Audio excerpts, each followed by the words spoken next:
नमस्कार। आज हम एक खास दस्तावेज नई उड़ान योजना .pdf पर गहराई से बात करने वाले हैं। जी। हमारा मकसद है इस योजना को समझना। भाई ये है क्या, किसके लिए है और इसका असल मतलब क्या निकलता है।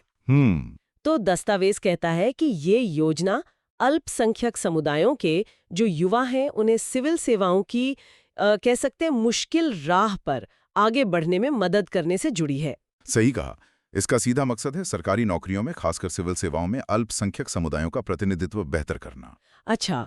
और यहाँ ये देखना दिलचस्प है, जैसा दस्तावेज में भी है, कि कैसे वित्तीय सहायता मतलब पैसों की मदद को एक जरिया बनाया जा रहा है ताकि खास समुदायों की युवाओं को इन बहुत ही कठिन मतलब प्रतिस्पर्धी परीक्षाओं के लिए तैयार होने में थोड़ी मदद मिल सके। तो फिर इस योजना का मुख्य इरादा क्या है, मतलब एकदम पॉइंट पर। हाँ, दस्तावेज तो साफ कहता है कि ये उन अल्पसंख्यक छात्रों को सीधी आर्थिक मदद देती है जिन्होंने यूपीएससी या स्टेट पीएससीज या फिर एसएससी की कुछ खास परीक्षाओं के पहले चरण यानी प्रीलिम्स पास कर लिए हैं। बिल्कुल। लक्ष्य एकदम स्पष्ट है, सिविल सेवाओं में अल्पसंख्यकों की भागीदारी को, उनके प्रतिनिधित्व को बढ़ाना। और ये भागीदारी बढ़ाने के लिए दस्तावेज बताता है कि ये योजना जो अल्पसंख्यक कार्य मंत्रालय ने 2009-10 में शुरू की थी, जी, 2009-10 में वो ठोस वित्तीय मदद देती है, जैसे यूपीएससी प्रीलिम्स पास करने पर पूरे 1 लाख रुपए। हाँ, ये काफी बड़ी रकम है। और अगर राज्य पीएससी के राजपत्रित पद मतलब गैजेटेड पोस्ट्स जो ऊंचे पद होते हैं जी। उनका प्रीलिम्स पास किया है तो 50,000 रुपए। अच्छा। और SSC CGL CAPF group B या राज्य पीएससी के अराजपत्रित यानी नॉन गैजेटेड पदों के प्रीलिम्स पर 25,000 रुपए की सहायता है। अच्छा, तो ये रकम मतलब सीधे प्रीलिम्स पास करने पर मिल जाती है। हाँ ये तो काफी सीधी वित्तीय मदद लग रही है। हाँ, प्रक्रिया तो यही है। और योग्यता की क्या शर्तें हैं, कौन इसके लिए पात्र है? देखिए, योग्यता के लिए जरूरी है कि आवेदक सरकार द्वारा अधिसूचित जो 6 अल्पसंख्यक समुदाय हैं, हाँ। मुस्लिम, सिख, ईसाई, बौद्ध, पारसी या जैन, इनमें से एक हो। दूसरी बात, परिवार की सालाना आमदनी 8 लाख रुपए से कम होनी चाहिए। 8 लाख सालाना? जी। और जाहिर है संबंधित प्रीलिम्स परीक्षा पास की हो। एक और अहम बात इसमें यह है कि ये फायदा सिर्फ एक बार ही उठाया जा सकता, मतलब एक कैंडिडेट को एक ही बार ये मदद मिलेगी। अच्छा, सिर्फ एक बार। और आवेदन वगैरह कैसे होता है? आवेदन नेशनल स्कॉलरशिप पोर्टल एनएसपी जिसे कहते हैं उस पर ऑनलाइन होता है। ये सरकारी स्कॉलरशिप्स के लिए एक कॉमन ऑनलाइन प्लेटफॉर्म है आजकल। और ये जानना भी जरूरी है कि ये एक केंद्रीय क्षेत्र की योजना है, मतलब सेंट्रल सेक्टर स्कीम सीएसएस।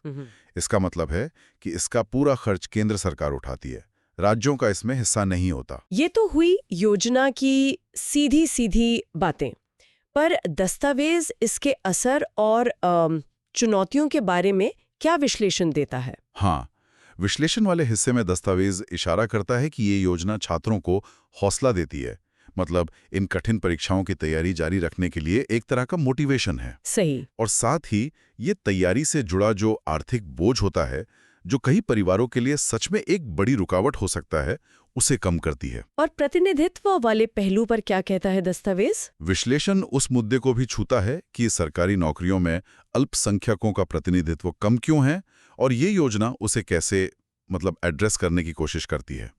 लेकिन दस्तावेज कुछ व्यावहारिक चुनौतियों का भी जिक्र करता है, जैसे ये पक्का करना कि मदद वाकई उन छात्रों तक पहुंचे जिन्हें इसकी सबसे ज्यादा जरूरत है।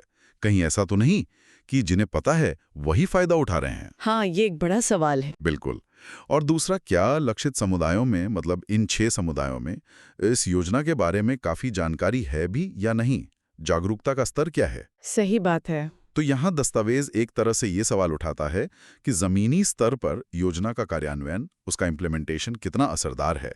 कहीं जानकारी की कमी या प्रक्रिया की जटिलता, मतलब कोई कॉम्प्लेक्सिटी तो आड़े नहीं आ रही। ये तो बिल्कुल सोचने वाली बात है। तो कुल मिलाकर दस्तावेज किस नतीजे पर पहुंचता है? फाइनल वर्डिक्ट क्या है? दस्तावेज का निष्कर्ष है कि ये जो नई उड़ान योजना है, ये समावेशी शासन यानी इंक्लूसिव गवर्नेंस की दिशा में एक अहम कदम है। अच्छा। ये अल्पसंख्यक युवाओं को राष्ट्रीय स्तर की परीक्षाओं में हिस्सा लेने और कामयाब होने के लिए एक सहारा, एक सपोर्ट देती है। यानी ये योजना अल्पसंख्यक युवाओं को सशक्त बनाने, उन्हें एम्पावर करने और उन्हें मुख्य धारा में लाने का एक प्रयास है। बिल्कुल। लेकिन दस्तावेज इस बात पर भी जोर देता है कि योजना कामयाब रहे, इसके लिए लगातार इसकी निगरानी यानी मॉनिटरिंग और मूल्यांकन यानी इवैल्यूएशन जरूरी है। हाँ, ये तो हर योजना के लिए जरूरी है। जी, ये देखना होगा कि क्या योजना अपने तय लक्ष्यों को हासिल कर पा रही है, खासकर उन चुनौतियों को देखते हुए जिनका हमने अभी जिक्र किया। क्या वो चुनौतियां हल हो रही हैं या नहीं?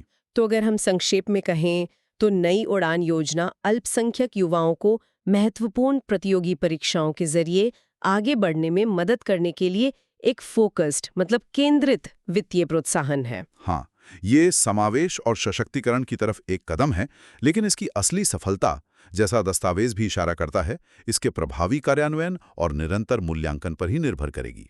और जाते जाते हम अपने सुनने वालों के लिए सोचने को एक सवाल छोड़ते हैं। वित्तीय सहायता तो अपनी जगह महत्वपूर्ण है, पर इन बेहद प्रतिस्पर्धी क्षेत्रों में अल्पसंख्यक समुदायों का प्रतिनिधित्व और बढ़ाने के लिए आर्थिक मदद के अलावा और किस तरह के व्यवस्थागत बदलाव या समर्थन मददगार साबित हो सकते हैं, इस पर जरूर सोचिएगा।